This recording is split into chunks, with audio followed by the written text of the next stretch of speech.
नमस्कार दोस्तों, स्वागत है आप सभी का फिर से अपने YouTube चैनल सीखो इंडिया क्लासेज में।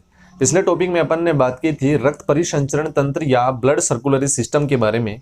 तो अपन ने बताया था कि रक्त परिसंचरण तंत्र तीन चीज़ों से मिलकर बना हुआ होता है। पहला था अपना हृदय, दूसरा था अपना ब्लड वेसल्स या रक्त रुधिर वाहिनियाँ, और तीसरा था अपना रुधिर या ब्लड। उसके बारे में अपने हृदय था वो पूरा पढ़ लिया था। एक साधारण मनुष्य का जो हृदय होता है वो कितना होता है, कितना वजन होता है उसमें 250 ग्राम, महिलाओं में और पुरुषों में कितना होता है 300 ग्राम। उसके बाद अपन ने देखा था कि जो हृदय है उसके चारों ओर एक झिल्ली पाई जाती है, उसको बोलते हैं पेरिकार्डियल झिल्ली, जो हमारे बाहरी आघातों से या चोटों से क्या करती है, सुरक्षा करती है। उसके बाद अपन ने देखा कि ईसीजी किसकी की जाती है, इलेक्ट्रोकार्डियोग्राफी। तो अपन ने देखा था कि इलेक्ट्रोकार्डियोग्राफी हृदय की जाती है, और ये हृदय पेशी के सिरों के बीच विभवांतर का मापन अपन किससे करते हैं, ईसीजी से करते हैं। ईसीजी की खोज किसने की थी, आविष्कार किसने किया था, तो अपन ने बताया था कि इंथेवान ने किया था। आज अपन उसी के आगे बढ़ते हैं कि अपना जो बीपी है, ब्लड प्रेशर या फिर रक्तदाब की अपन बात करें, या इसको शॉर्ट में लिख देते हैं अपन बीपी ब्लड प्रेशर। ये किससे मापा जाता है, ये कई बार एग्जाम में पूछा जाता है कि ब्लड प्रेशर या रक्तदाब किससे मापा जाता है। तो ध्यान में रखना, स्फेगमोमेनोमीटर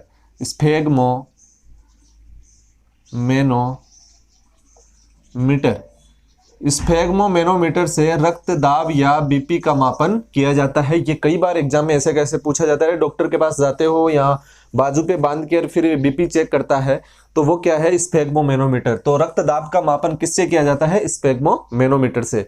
ये रक्तदाब का मापन सबसे पहले, या रक्तदाब भी स्फेगमोमेनोमीटर का आविष्कार किसने किया, तो हमेशा ध्यान में रखना है कि एस हेल्स नामक वैज्ञानिक ने सबसे पहले स्फेगमोमेनोमीटर के बारे में बताया। और उन्होंने एक घोड़े में सबसे पहले, ये पूछा जाता है कि सबसे पहले जो बीपी है वो उसका मापन किस जानवर में किया गया या किस में किया गया। तो ध्यान में रखना है हमेशा कि सबसे पहले एस हेल्स नामक वैज्ञानिक ने घोड़े में ये बीपी का मापन किया था। उसके बाद जो सामान्य मनुष्य होता है उसमें बीपी कितनी होती है, यह आपको ध्यान में रखना है कि सामान्य बीपी या ब्लड प्रेशर कितना होता है। तो हमेशा ध्यान में रखना है 120 से 80 mm पर HG। ये HG का मतलब क्या है, यहाँ पे हाइड्रोजिरम है। या अपने को ध्यान में रखना है कि अपना जो स्फेगमोमेनोमीटर होता है उसमें बीपी का मापन अपन क्या भरा हुआ, द्रव पदार्थ भरा हुआ होता है, पारा हाइड्रोजिरम मरकरी जिसको बोलते हैं, उसी से यहाँ पे HG आता है। ठीक है। उसके बाद अपन बात करें कि ये तो जो 120 है, हमेशा इसमें भी एग्जाम में कई बार पूछा जाता है कि सामान्य मनुष्य की बीपी कितनी होती है। उसमें ऑप्शन में 80/120 भी दिखेगा अपने को, लेकिन हमेशा ध्यान में रखना है कि पहले ज्यादा को लिखा जाता है, या पहले ज्यादा बीपी को मापा जाता है, उसके बाद किसको मापा जाता है, कम बीपी को। तो 120/80 लिखा जाएगा। यह 120 क्या है यहाँ पे, तो ध्यान में रखना है ये तो है अपना सिस्टोल, और ये क्या है, डायस्टोल। सिस्टोल का मतलब अपन बात करें तो सिस्टोल का मतलब होता है इसी में क्या, संकुचन, और डायस्टोल का मतलब होता है क्या, शीतलन। मतलब मनुष्य का जो हृदय होता है उसमें संकुचन और शीतलन होता है, या सिस्टोल और डायस्टोल होता है। उसका मापन अपन किससे करते हैं, सामान्य बीपी कितनी होती है 120 से 80 mm पर HG, आपको ध्यान में रखनी है, ऐसे की ऐसी। उसके बाद ये पूछा जाता है कि जो अपना हृदय होता है उसमें जो बीपी होती है उसमें बीपी का बढ़ना क्या होता है, बीपी का घटना क्या होता है। अपन ने पहले भी बोला था कि हृदय धड़कन का बढ़ना क्या बोला था अपन ने, टेकोकार्डिया। ठीक है। और हृदय धड़कन का घटना क्या होता है, ब्रेडोकार्डिया। उसी प्रकार बीपी का बढ़ना और घटना, इसके बारे में अपन देखते हैं। बीपी का बढ़ना, इसके बारे में 2-4 बातें अपने को ध्यान में रखनी है। रूट वर्ड आएंगे यहीं से, है ना, रूट वर्ड से अपन मिला के बनाएंगे इसको। तो सबसे पहले अपन देखते हैं इसी में कि ये रूट वर्ड हाइपर, इसको ऐसे भी लिख दो, हाइपर का मतलब क्या होता है, हाइपर का मतलब होता है बढ़ना, हाइपर का मतलब क्या होता है, बढ़ना। और उसी के बाद हाइपो का मतलब क्या होता है, घटना। हाइपो का मतलब क्या होता है, घटना। ठीक है। अरे अपन देसी लैंग्वेज में बोलते नहीं कि किसी को, अरे भाई कोई भाई गुस्सा वगैरह करता है तो अपन बोलते हैं कि क्यों हाइपर हो रहा है। हाइपर का मतलब क्या होता है, बढ़ना, और हाइपो का मतलब क्या होता है, घटना। ये आपको ध्यान में रखना है। उसके बाद इसी में आता है कि अपना एक आता है नेट्रियम।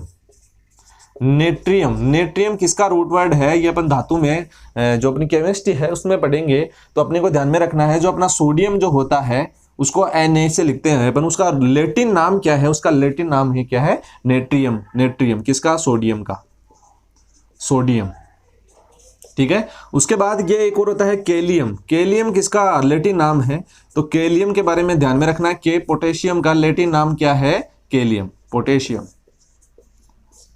एक और होता है ऑक्सी। ऑक्सीजन का क्या है, O2 का, O2 का ऑक्सीजन का क्या है, ऑक्सी। ये आपको 5 बातें ध्यान में रखनी है।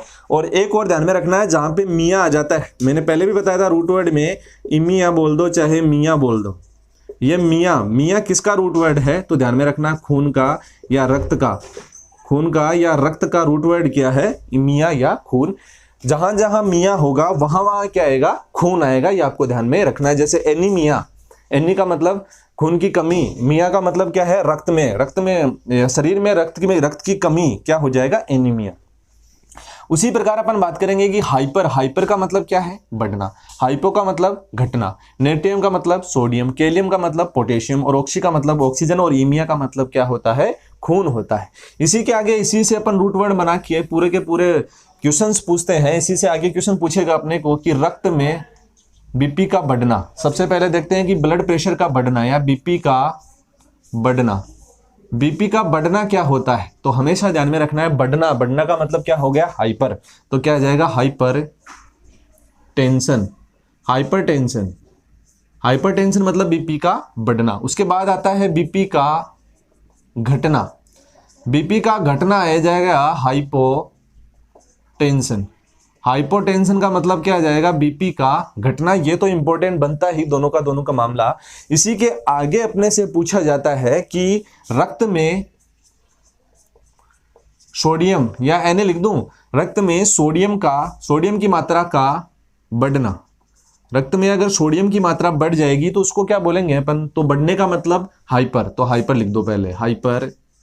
उसके बाद सोडियम है तो सोडियम का रूट वर्ड क्या है, नेट्रियम, तो हाइपर नेट्री।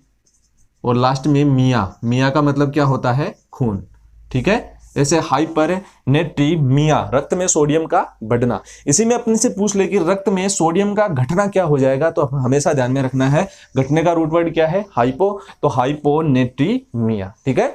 उसी के बाद अपने को ध्यान में रखना है कि रक्त में सोडियम का घटना लिख लेते हैं, रक्त में सोडियम का घटना, ये सॉरी रक्त में पोटेशियम का घटना क्या हो जाएगा, तो इसमें घटने का रूट वर्ड क्या है, हाइपो, हाइपो।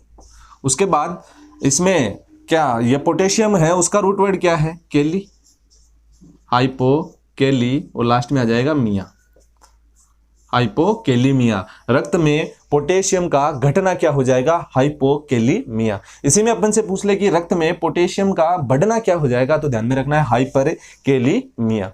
यही पूछे अपने को कि रक्त में ऑक्सीजन की मात्रा बढ़ जाए, रक्त में ऑक्सीजन की मात्रा घट जाए, लिख लेते हैं ऑक्सीजन का घटना, रक्त में ऑक्सीजन का घटना, तो घटने का मतलब रूट वर्ड क्या है, हाइपो, तो हाइपो, ऑक्सीजन का ऑक्सी, हाइपोक्सिया, हाइपोक्सिया, मिया इसमें मिल जाएगा यहीं पे, तो यह आ जाएगा रक्त में ऑक्सीजन का घटना क्या हो जाएगा, हाइपोक्सिया। ऐसे रूट वर्ड बना के अपने सारा का सारा मामला ध्यान में रखना है। उसी के आगे अपन देखें कि इसी में कुछ वर्ड और बच जाते हैं, उसके बारे में अपन देखते हैं। हमेशा ध्यान में रखना कि बढ़ने का रूट वर्ड क्या है, हाइपर, घटने का क्या है, हाइपो, खून का क्या है, मिया, और सोडियम का क्या है, सोडियम का Na नेट्रियम, और जो अपना पोटेशियम है उसका क्या है, केलियम। ये आपको 4-5 बातें ध्यान में रखनी है।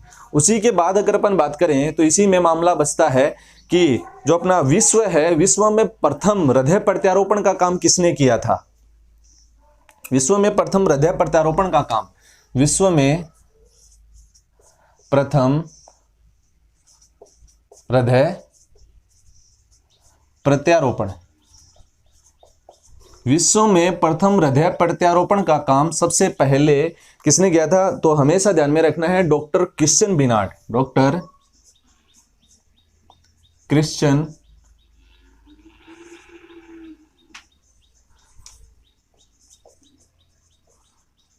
Doctor Christian Barnard. Doctor Christian Barnard ने सबसे पहले हृदय प्रत्यारोपण का काम किया। और अगर मैं बात करूं, यही अपने से पूछ ले कि भारत में प्रथम हृदय प्रत्यारोपण का काम तो इसने किया था doctor Venugopal. Doctor Robert Jarvik. प्रथम कृत्रिम हृदय प्रत्यारोपण का काम किया था डॉक्टर रॉबर्ट जार्विक। और उसका नाम पूछा जाता है कि प्रथम कृत्रिम हृदय कौन सा है, तो ये कई बार जो रेलवे में है, कई बार इसमें भी पूछा गया है रेलवे में ऐसे कैसे कि प्रथम कृत्रिम हृदय कौन सा है, तो जार्विक 7। यह आपको हमेशा ध्यान में रखना है कि प्रथम कृत्रिम हृदय किसने बनाया था, तो डॉक्टर रॉबर्ट जार्विक ने बनाया था और उसका नाम क्या था, जार्विक 7। उसके बाद अपने से पूछा जाता है कि हृदय चक्र का काल कितना होता है। हृदय चक्र का काल, या फिर इसको बोल दो कि एक धड़कन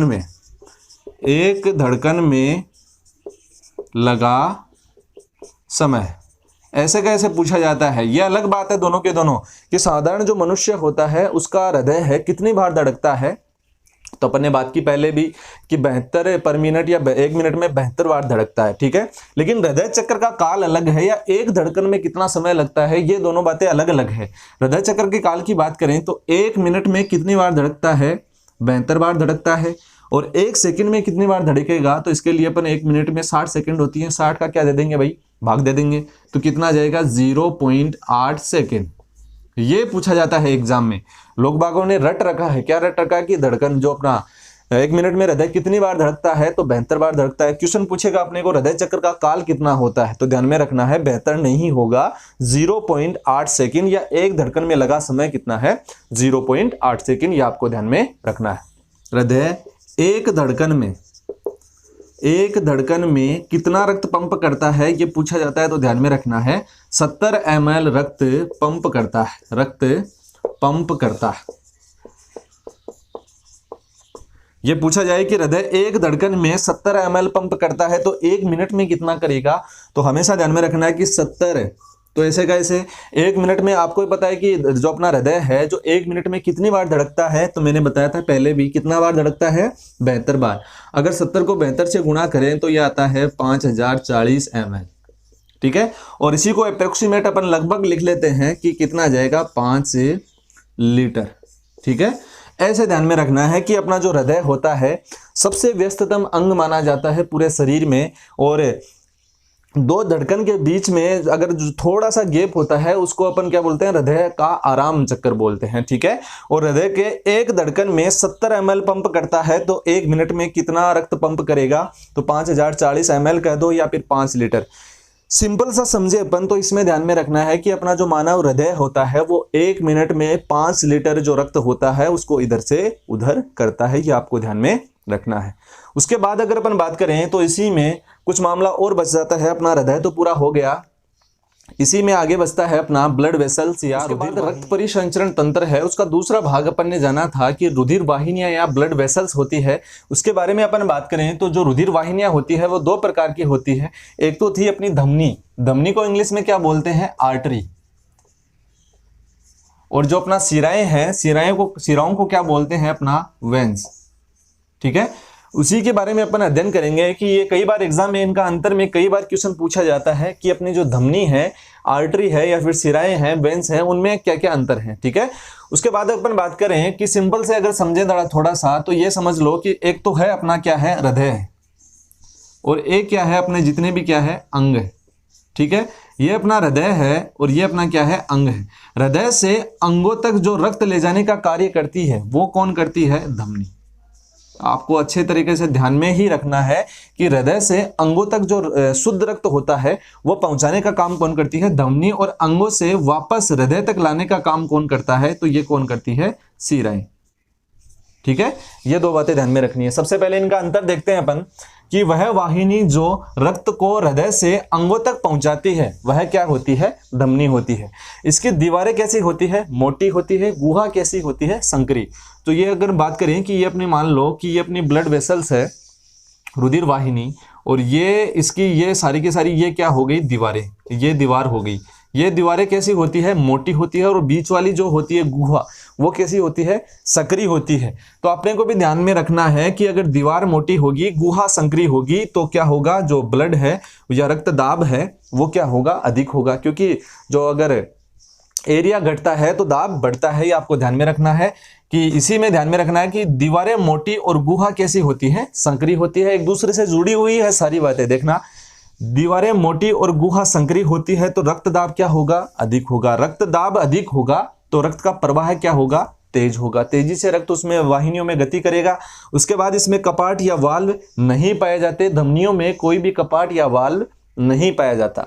उसके बाद छठवीं बात इसमें ध्यान में रखनी है कि रक्त का रंग, जो धमनियों का जो रंग होता है वो कैसा होता है, लाल होता है। और हमेशा जो धमनियां होती हैं उनमें शुद्ध रक्त या ऑक्सीकृत रक्त अपन बोल सकते हैं कि इनमें शुद्ध रक्त या ऑक्सीकृत रक्त प्रवाह होता है। इसमें जो एक अपवाद भी होता है, कौन सी, फुसफुसिया धमनी बोल दो, चाहे पुल्मोनरी आर्टरी बोल दो। पुल्मोनरी आर्टरी या फिर जो फुसफुसिया धमनी है उसमें एक अपवाद है, उसमें कैसा रक्त बहेगा, हमेशा ध्यान में रखना है, अशुद्ध रक्त बहता है। उसके बाद ये गहराई में पाई जाती है। अरे इतना समझ लो कि अपना जो हाथ है, हाथ के अंदर जो गहराई में अंदर पाई जाएगी वो क्या है, धमनी। लेकिन जो ऊपर सतह पे पाई जाती है वो क्या है, सिराएं। अरे इतना समझ ले कि जो सुसाइड वगैरह जो करता है, जो हाथ की नसों को काटता है, तो ये एक बार पूछा भी गया था कि कोई व्यक्ति अगर सुसाइड करता है, हाथ की नसों को काटता है, तो उसमें धमनी कटेगी या सिरा। तो ध्यान में रखना है कि ऊपरी सतह पे तो क्या होती है, सिराएं होते हैं, वो तो कटी जाएंगी, लेकिन नीचे धमनियां कट जाएंगी। धमनियों के कटने के बाद क्या होगा, ब्लड का क्लॉट या थक्का नहीं बनेगा, रक्त बहता जाएगा और व्यक्ति के ब्लड निकलने से क्या हो जाएगी, मौत हो जाएगी। तो हमेशा ध्यान में रखना है कि कोई सुसाइड करता है तो धमनी और आर्टरी या फिर सिराएं दोनों कटती है, और सबसे ज्यादा रक्त किससे निकलता है, अंदर की धमनियों से।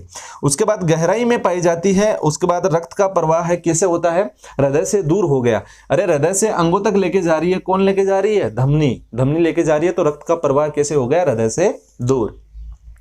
उसके बाद अपन बात करें कि सिराओं में क्या होता है। सिराओं की बात करें कि वाहिनी जो रक्त को अंगों से हृदय तक पहुंचाती है। जितने भी अंग है उससे जो अनऑक्सीकृत रक्त है या फिर जो अशुद्ध रक्त है उसको अंगों तक पहुंचाने का काम कौन करती है, ये अपनी सिराएं। और इसमें एक ही बात ध्यान में रखनी है कि जो सिराएं होती हैं उनमें अशुद्ध रक्त बहता है और जो धमनियां होती है उसमें शुद्ध रक्त बहता है। याद कैसे करें, अरे अपन घर पे सीरा नहीं बनाते क्या, तो सीरा बनाने में क्या होता है, उसमें अशुद्धि आ जाती है, ये ध्यान में रखना। सीरा से अशुद्धि याद कर लो, ठीक है। तो सिराओं में कैसा रक्त बहेगा, अनऑक्सीकृत या फिर अशुद्ध रक्त बहेगा। उसके बाद इसकी दीवारें कैसी होती है, पतली होती है। गुहा कैसी होती है, बड़ी होती है या फिर मोटी होती है। उसके कारण गुहा मोटी होगी, दीवार अगर में पतली होगी तो ध्यान में रखना है ब्लड प्रेशर या दाब क्या होगा, कम हो जाएगा। और अगर दाब कम हो जाएगा तो हमेशा रक्त का प्रवाह कैसे होगा, धीरे धीरे होने लग जाएगा। उसी के बाद इसमें कपाट या वाल्व पाए जाते हैं। हमेशा ध्यान में रखना है कि सिराओं में कपाट या वाल्व पाए जाते हैं। छठवीं बात इसमें आती है कि रक्त का रंग हमेशा कैसा होता है, नीला बैंगनी। अरे अपन हाथ के ऊपर की सतह के ऊपर देखते हैं तो ये देखो जरा, ऊपर की सतह के ऊपर ये जो हल्के नीले रंग की या बैंगनी रंग की जो नसें होती हैं वो क्या है, सिराएं हैं। और जितने भी अपन ग्लूकोज वगैरह चढ़ाते हैं या फिर ब्लड का जो सैंपल लेते हैं वो किससे लिया जाता है, सिराओं से ही लिया जाता है। ये कई बार पूछा भी जाता है एग्जाम में कि अपन जो ब्लड सैंपल लेते हैं या फिर ग्लूकोज चढ़ाते हैं वो किस में चढ़ाते हैं, तो हमेशा ध्यान में रखना है किस में चढ़ाएंगे, सिराओं में चढ़ाएंगे। क्योंकि सिराएं क्या काम करती हैं, रक्त को हमारे जितने भी अंग है पहले किसके पास लेके जाएगी, हृदय के पास, ठीक है। उसके बाद जो अनऑक्सीकृत रक्त होगा उसको क्या कर देगा, ये ऑक्सीकृत या फिर शुद्ध रक्त में कन्वर्ट हो जाएगा। जो कपाट या वाल्व इसमें पाए जाते हैं, रक्त का रंग नीला बैंगनी, और अशुद्ध या अनऑक्सीकृत रक्त किसमें बहता है, सिराओं में बहता है। सिरा से याद करना है, अपने घर में सिरा बनाते हैं तो उसमें क्या होगा, अशुद्धि होगी, ठीक है। तो अशुद्ध रक्त किसमें बहेगा, सिराओं में। उसके बाद जो फुसफुसीय धमनी है, ये अपवाद है, या पुल्मोनरी वेन है, उसमें एक अपवाद है कि इसमें कैसा रक्त बहता है, हमेशा ध्यान में रखना है, शुद्ध रक्त बहता है। ये मैंने बताया ऊपरी सतह के ऊपर पाई जाती है। और लास्ट की बात, इसमें रक्त का प्रवाह कैसे होगा, हृदय के पास होता है, ठीक है। रक्त का प्रवाह मैंने बोला कि अंगों से हृदय की ओर जाएगा तो रक्त का प्रवाह हृदय के पास हो जाएगा, ठीक है।